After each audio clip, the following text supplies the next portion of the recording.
मौलाया सल्ली व सल्लिम दाइमन अबदन अला हबीबिका खैरिल खल्क़ि कुल्लिहिम। तो पाकी की मसाइल, तहारत यानी पाकीज़गी, और इसमें सबसे अहम है गुस्ल। क्या है? गुस्ल। गुस्ल एक है गुस्ल और एक है गस्ल। एक लफ्ज है गुस्ल और एक है गस्ल। गस्ल और गुस्ल में फर्क है। दोनों का माना धोना नहाना है, लेकिन दोनों में थोड़ा सा फर्क है। गस्ल वो है आम धोना, आम नहाना, ये जो पूरा लाइफ बॉय खत्म कर देते नहा नहा के, उसके बावजूद भी पाक नहीं होते, ये गुस्ल नहीं है, गस्ल है।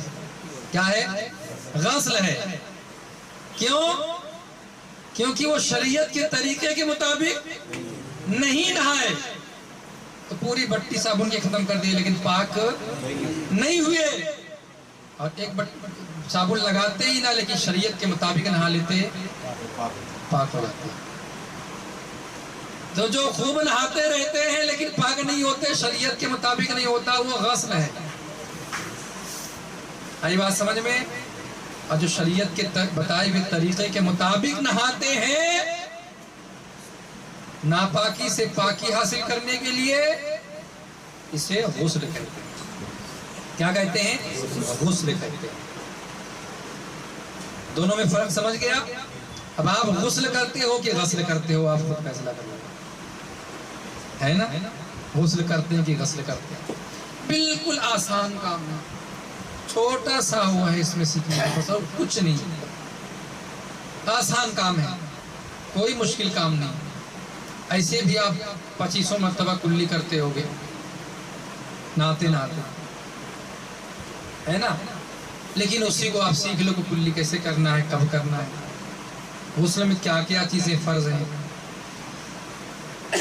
तो गुस्ल में सबसे पहले 3 चीजें ऐसी हैं जो फर्ज है। गुस्ल में कितनी चीजें फर्ज हैं? फर्ज किसको कहते मैं बता चुका हूं। फर्ज वो काम जिसमें से एक भी फर्ज छूट जाए तो वो काम कबूल नहीं होगा। जैसे नमाज है, नमाज में कई चीजें फर्ज हैं, एक फर्ज छूट जाए तो नमाज नहीं होगी। ऐसे गुस्ल है, गुस्ल के अंदर कितनी चीजें फर्ज है? सबका जवाब आना चाहिए, ये सबको याद होना है, क्योंकि सब गुस्ल करते हैं ना। कितनी चीजें फर्ज हैं? 3 चीजें। इस 3 चीजों में से एक भी नहीं छूटना चाहिए, ठीक है। कुल्ली करना, नाक में पानी डालना, और सर से पैर तक, सर के बाल से लेकर पैर के नाखून तक पूरे बदन को इस तरह पानी बहाना पूरे बदन पर कि कहीं भी बाल के बराबर भी कहीं सूखा न रहे, पानी हर जगह गुजर जाए। ये 3 काम गुस्ल में फर्ज है। पहला, सब लोग जवाब दीजिए। पहला काम, पीछे वाले नहीं बोलने, पहला काम, दूसरा काम, तीसरा पूरे बदन पर पानी बहाना। अब मैं उंगली उठाऊंगा, आप बताएंगे। पहला,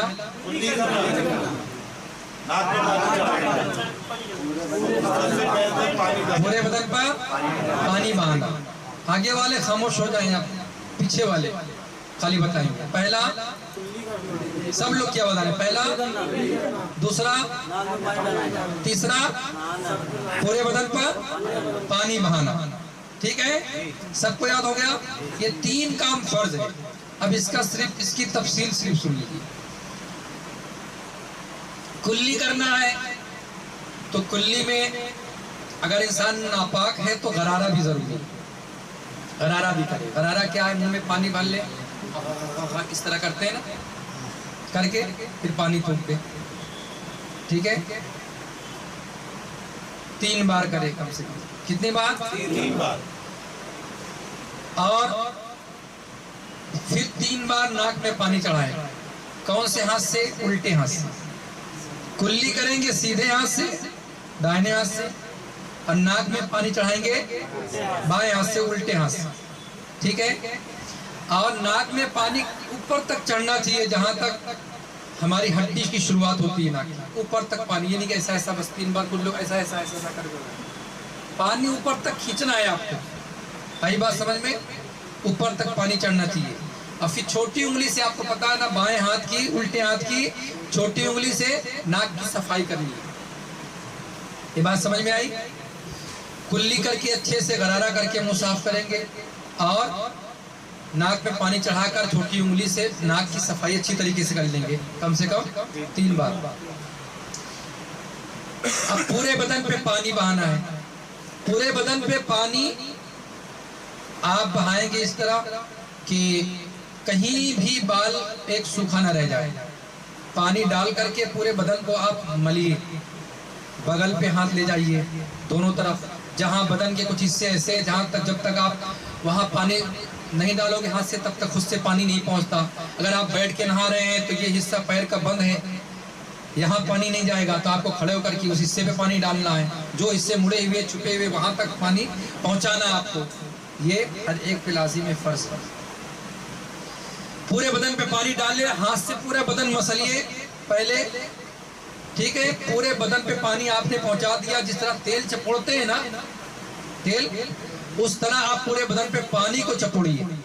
उसके बाद फिर पानी डाल करके पूरा बदन धोइए, चाहे साबुन लगा के पूरी बट्टी खत्म कीजिए, ठीक है। हाँ,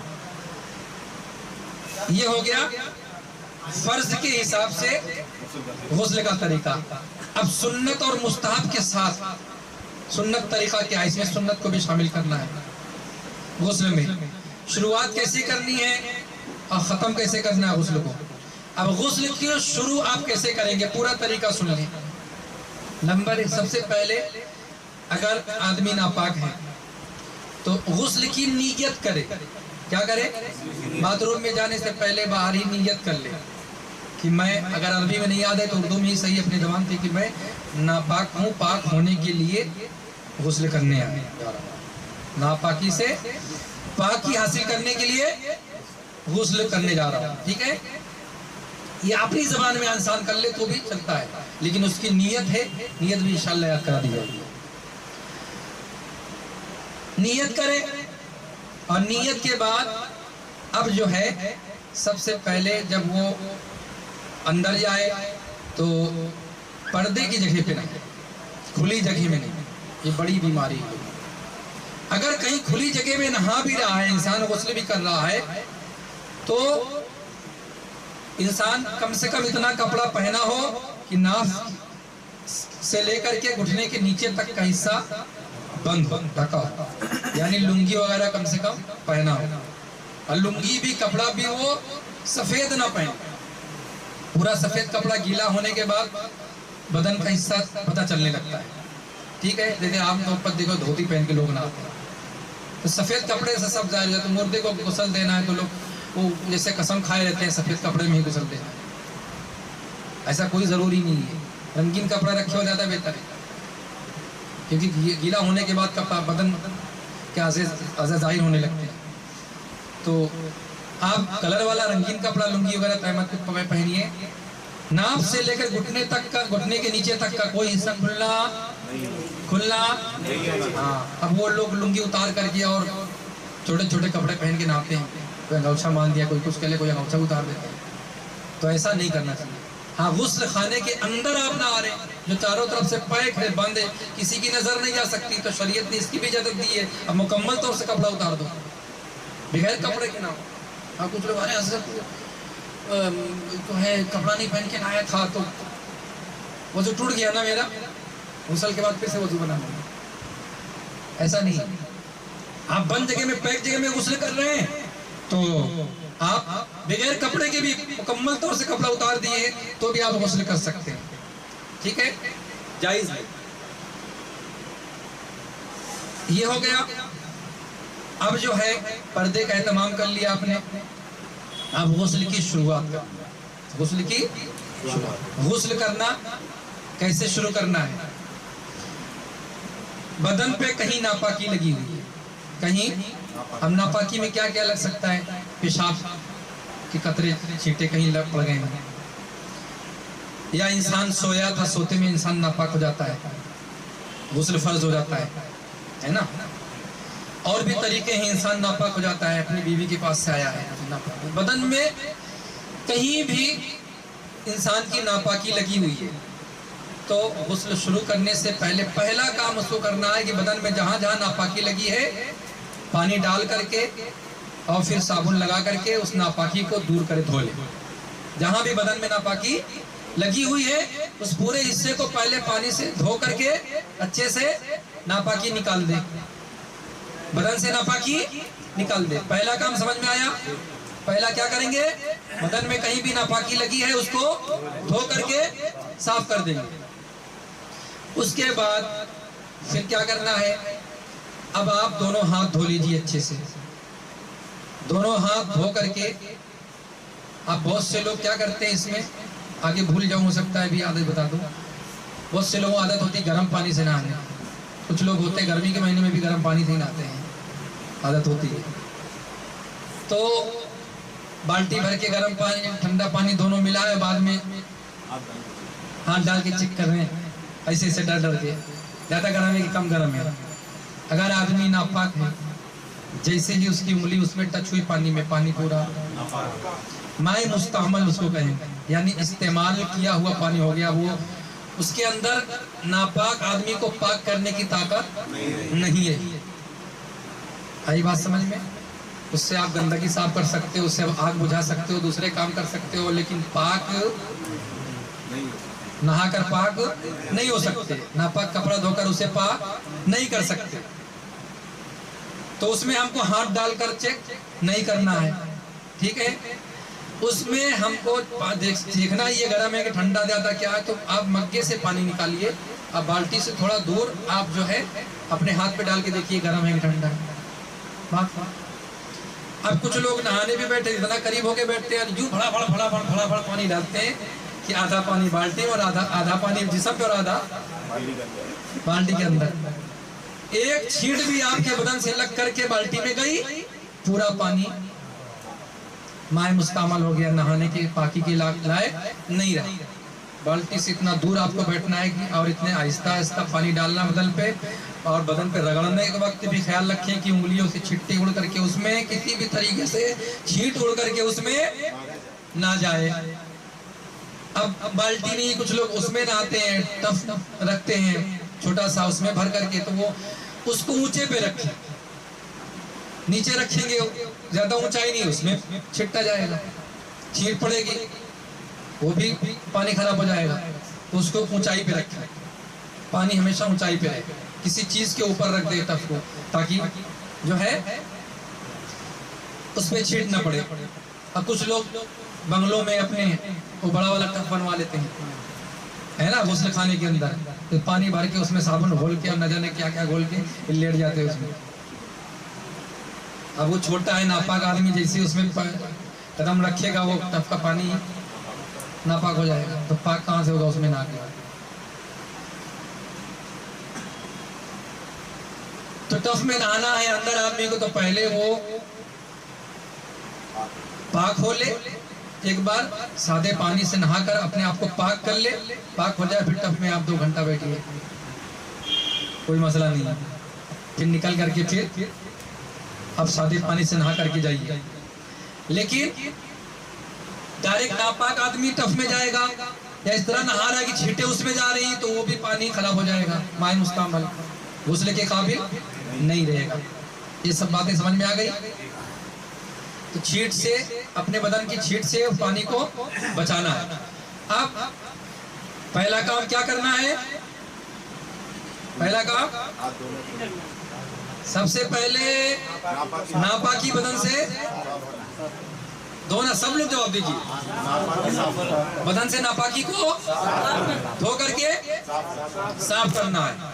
उसके बाद अब जो है दोनों हाथों को धोना है, धो लिए। अब हमको गुस्ल की शुरुआत करनी है, गुस्ल की शुरुआत करनी है।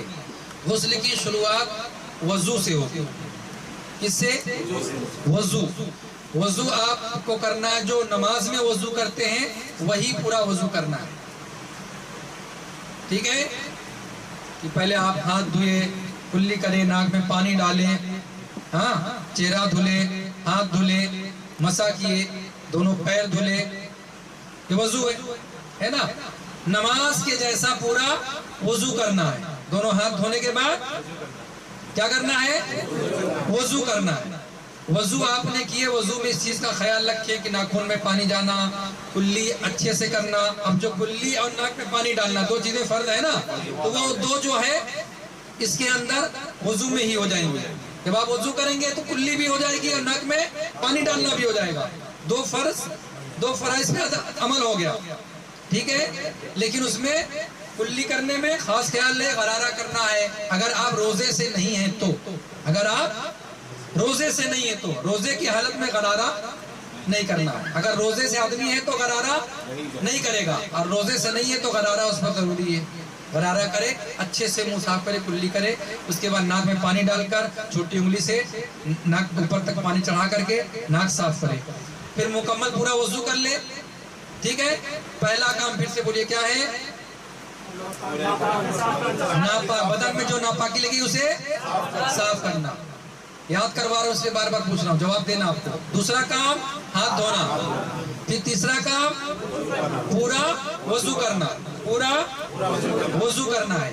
वजू आपने कर लिए, अब जो है आपको गुस्ल आगे शुरू करना है कि पानी बदन पे डालना है। पानी बदन पे, पानी बदन पे इस तरह डालें कि पहले दाहिने कंधे पे डालें, पहले दाहिने सीधे कंधे पे आप पानी डालेंगे, फिर बाएं कंधे पे उल्टी जानिब पानी डालेंगे। ठीक है, पहले दाहिने कंधे पे, पीछे वाले नहीं जवाब देते हैं, उसके बाद बाएं कंधे पर, और फिर पानी जब बह गया तो आप अच्छे से पूरे जिस्म को, जहां तक पानी गया है, नीचे का गले से लेकर कंधे से लेकर नीचे तक का पूरा हिस्सा बदन का मलेंगे। ठीक है, मलेंगे, हर जगह पानी पहुंचाएंगे। अब आप सर पे पानी डालेंगे। अब कुछ लोग डायरेक्ट गुरु होते धड़ा, और उसके बाद फिर डॉक्टर के पास। ये जो डायरेक्ट सर पे पानी डालना चालू करते हैं ना, ऊपर से शावर चालू किया, खड़े हो गए, ऐसे करते हैं, चालू कर दिया ऊपर से फवारा, ना नहाने खड़े हो गए, डायरेक्ट सर पे पानी गिर रहा। तो डायरेक्ट सर पे पानी गिरने से भी तबीयत इंसान की खराब होती है, सर्दी जुकाम बुखार ये सब शुरू हो जाता है। और तो पहले हमको कहाँ डालना है? दाहिने कंधे पे, फिर बाएं कंधे पे, फिर उसको अच्छे से मलना है पूरे बदन को। उसके बाद जब मल लिए, अब सर पे पानी डालना है। सर पे पानी डालेंगे, फिर सर को मलेंगे अच्छे से कि अंदर पूरे बालों की जड़ तक पानी पहुंच जाए, तह तक पानी पहुंच जाए। चेहरा को मलेंगे, कान के अंदर उंगली, जब ये सब वजू किए थे तभी मसा के वक्त जो है कान के अंदर बाहर चारों तरफ उंगली डाल करके सब हमने कर लिया। ठीक है, चेहरा मसल लिया, आँख के पलकों में, यहाँ वहाँ हर जगह पानी पहुँचाए। यहाँ पर ऐसे है तो इन पर पानी यहाँ नहीं जाएगा, इसको उठा करके यहाँ पानी डालना है, अच्छे से पानी पहुँचाना है, मग्गे से पानी डालना है। ठीक है, हर जगह पानी पहुँचा दिए, मसल लिए। उसके बाद जो है अब आप चाहो तो साबुन भी लगा लो, साबुन लगाइए, साबुन लगा करके अच्छे से मसल लीजिए, और फिर अब पानी डालिए दाएं कंधे पे, बाएं कंधे पे, सर पे, और पानी डाल करके पूरे बदन को अच्छे से साफ कर लीजिए। पूरा बदन साफ हो गया, अब पाक हो गया। कोई मुश्किल काम है? ये रोज करते होंगे आप, मगर तरीका सही है। अब यही करना है, सिर्फ इस तरीके से करना है जो शरीयत का तरीका है। ये गस्ल से क्या बन जाएगा? गुस्ल बन जाएगा। क्या बन जाएगा? गुस्ल बन जाएगा। अब आप मस्जिद में जाने के काबिल हो गए, कुरान को छूने के काबिल हो गए, कुरान पढ़ने के लायक हो गए। सही है ना? अब जो इबादत करेंगे आपकी इबादत काबिल कबूल हो जाएगी। ठीक है, ये गुस्ल हो गया। आसान तरीका है, एक बार और स्पीड में बता दूं। पहले क्या किए? बदन से नापाकी साफ कर लिए, फिर दोनों हाथ धो लिए, उसके बाद वजू बनाए, पूरा वजू किए। हाथ धोने के बाद पूरा वजू किए। ठीक है, पूरा वजू करने के बाद दाहिने कंधे पे पानी, बाएं कंधे पे पानी, और उसको बदन को मसल लिए, मले पानी को, फिर सर पे पानी डालकर सर और गर्दन सब आपने मल लिए। उसके बाद साबुन से आपने लगा करके बदन मल लिए और फिर पानी डाल करके नहा करके मुकम्मल तौर से हर जगह पानी पहुंचाकर पूरे बदन को साफ कर लिए, आप पाक हो गए। अब अगर आप ऐसी जगह नहा रहे हैं जहां पानी भरा रहता है, आपका पाँव डूबा हुआ है पानी में, तो आप एक एक पाँव बाहर निकालिए, एक एक को धो धो के तब बाहर कीजिए। दरिया में नहा, दरिया पहले से पाक होता है। हाँ, वजू वहां भी करना है, हाँ सब करना है, वजू भी करना है, सब करना है उसमें भी। दरिया में नहाएंगे तो भी वो पाक पानी होता है। तालाब है, दरिया है, नहर है, नदी है, कहीं भी आदमी तो माउन जारिजुन ताहिरुन, बहता हुआ पानी पाक है। ठीक है, बहता हुआ पानी पाक है, तो वो पाक रहता है। वहां भी आप इसी तरीके से गुस्ल कर लीजिए। बाहर निकलिए तो दोनों पैर धो लीजिए और धो करके, और उसमें खास करके आप हाथ की उंगलियों के नाखून और पैर की उंगलियों के नाखून का ख्याल करें, उसके अंदर पानी आपको पहुंचाना है। बाकायदा पानी उसको डालना अच्छे से, अंदर भी, नाखून के अंदर भी पानी पहुंचे, उसके अंदर की भी सफाई होनी चाहिए। अंदर नाखून के अंदर गंदगी रह गई तो भी आपका वजू गुस्ल कामिल नहीं होगा, अधूरा रह जाएगा। ठीक है, अब कभी कभी ऐसा होता है कि आदमी जल्दी जल्दी में बहुत था गुस्ल का, कोई एक फर्ज छूट गया, फिर भूल गया,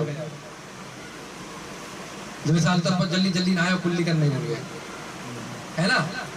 अब बाहर निकला तो याद आ रही मैंने कुल्ली नहीं की है, तो उसको जब याद आ गया, ज्यादा ताखिर नहीं हुई थी, याद आया तो उससे हम जाके फौरन कुल्ली कर ले, गुस्ल हो जाएगा। ठीक है, गुस्ल हो जाएगा।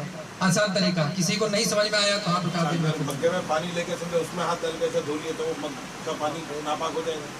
मग्गी के अंदर ना, हाँ बहुत से लोग करते हैं, मग्गी के अंदर हाथ डाल डाल के फिर हाथ डालेंगे, ये भी नहीं कर सकते। मग्गे से आप हाथ पे पानी बहा के करते। ये सब किसका तरीका मालूम है क्या? गाँव देहात में हमने देखा है, मुसलमानों के घर में भी होता है, वो बर्तन छोड़ दिए बाहर, कुत्ते बिल्ली चाट रहे हैं, और उसके बाद नहाने धोने में जो है बाल्टी के अंदर पैर डाल करके धो रहे हैं, मग्गी के अंदर हाथ डाल के कुल्ली करके धो रहे हैं। ये सब गैरों का तरीका है, जिन्हें कोई पढ़ाने वाला, सिखाने वाला, बताने वाला ही नहीं। वो 10 मीटर की भी धोती बांधते हैं तो पीछे खुला रहता है। आई बात समझ में? उनको कोई सिखाने पढ़ाने वाला, हम उस दीन के मानने वाले हैं अल्हम्दुलिल्लाह, जहाँ एक एक बात की तालीम है। हमारे यहाँ माहौल ये नहीं होना चाहिए कि हमारे बर्तन को जानवर ने छू लिया और हमने जो है गुस्ल बाल्टी में पैर डाल के किया और हम मग्गे में हाथ डाल के किया, ये सब नहीं, बिल्कुल छीट का कतरा नहीं जाना चाहिए।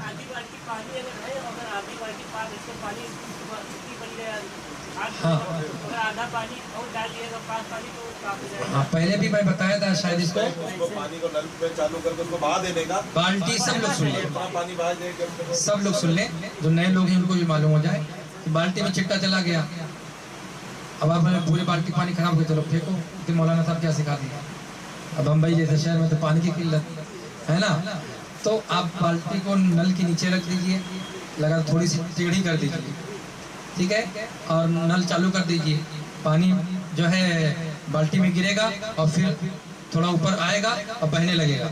जैसे ही थोड़ा सा बहे, मुंह भर के बाद बह जाए, थोड़ी देर बहे, आधा मिनट भी बह गया काफी है, बाल्टी का पानी पाक हो जाएगा। ठीक है, क्योंकि वो बहता हुआ पानी है, इधर से इनकम, इधर से आ रहा, इधर से जा रहा है, बीच में जो पानी है वो बहता हुआ पानी है। माउन जारिउन ताहिरुन, बहता हुआ पानी पाक होता है। अब वो पाक हो गया, ठीक है। कपड़ा आपने नापाक, कपड़े आपने बहुत ज्यादा, पता चला एक कपड़ा नापाक था और नापाक कपड़े को अलग से धोना चाहिए, सारे कपड़ों में नहीं सामने भिगाना चाहिए, वरना एक नापाक की वजह से तो सारे कपड़े नापाक हो जाएंगे। तो आपको कपड़े एक नापाक, उसको अलग से धोइए रखिए। बिल्कुल किसी ने साथ में भिगा ही दिया, डाल ही दिया, तो सारे कपड़े नापाक हो गए। तो सारे कपड़ों को आप अच्छे से धो डाल लीजिए, और जो है धुलने धलने के बाद आप टफ में या बाल्टी में कर सारे कपड़े एक साथ रख करके नल के नीचे रख दीजिए, नल खोल दीजिए, पानी उसके अंदर भर जाए और बह जाए, मुँह भर करके थोड़ी देर, सारे कपड़े पाक हो जाएंगे इंशाल्लाह। अलग अलग सबको पाक करना जरूरत है। बॉम्बे में ऐसा सिस्टम है कि बाथरूम टॉयलेट साथ में बना हुआ रहता है, मतलब थोड़ा किनारे पे होता है, नहाने का भी गुस्ल का इधर होता है, तो उसमें नहा सकते हैं। हाँ नहा सकते हैं, आजकल तो ज़्यादातर सफाई भी रहती है। हाँ ज़्यादातर होता है, हम लोग के यहाँ जामिया में इसी है, तो अटैच जो है बाथरूम और वजू बनाना कैसा है, नमाज के लिए भी अगर वजू बनाना करना है बना सकता है आदमी, लेकिन ये कि वहाँ जो ख़ास लेटरिन बनी हुई है, ठीक है, जहाँ गुस्ल खाना नहीं है, गुस्ल खाने का नल अलग होता है, उसमें अगर अटैच है दोनों तो भी नल अलग अलग रहता है दोनों का, तो उसके लेटरिन के नल को आप वजू के लिए मत इस्तेमाल कीजिए। हाँ कहीं बहुत मजबूरी पर है, उसके अलावा कोई इंतजाम ही नहीं है और आप वहाँ वजू नहीं करोगे तो नमाज कज़ा होने वाली है, तो आप वहाँ बना सकते हैं। मजबूरी की बात अलग होती है, लेकिन मजबूरी का मतलब ये नहीं कि हमेशा चालू हो जाए। जैसे अभी कुछ लोगों ने नया निकाला है और लॉकडाउन में मजबूरी में कुछ उलमा ने मुफ्ती कराम ने दे दिया कि आप वहाँ जुमा की नमाज पढ़ हाँ ये कर लो, तो अब वो चाह रहे हैं कि हम 10 लोग हैं तो हर जगह जुमा की नमाज बना लो। बोले लॉकडाउन में कर तो रहे थे भाई, वो मजबूरी अलग थी, वो मजबूरी अलग थी। अब मस्जिद आप छोड़ थोड़ी छोड़ सकते हो, उस वक्त मस्जिद में जाओ तो डंडे पड़ रहे थे, सही है। अब थोड़ी आपको कोई रोक रहा है कि घर में जमात बना लोगे जुम्मा की। तो बहरहाल ये मसले, और इसमें पूछना किसी को पाकी ना पाकी में,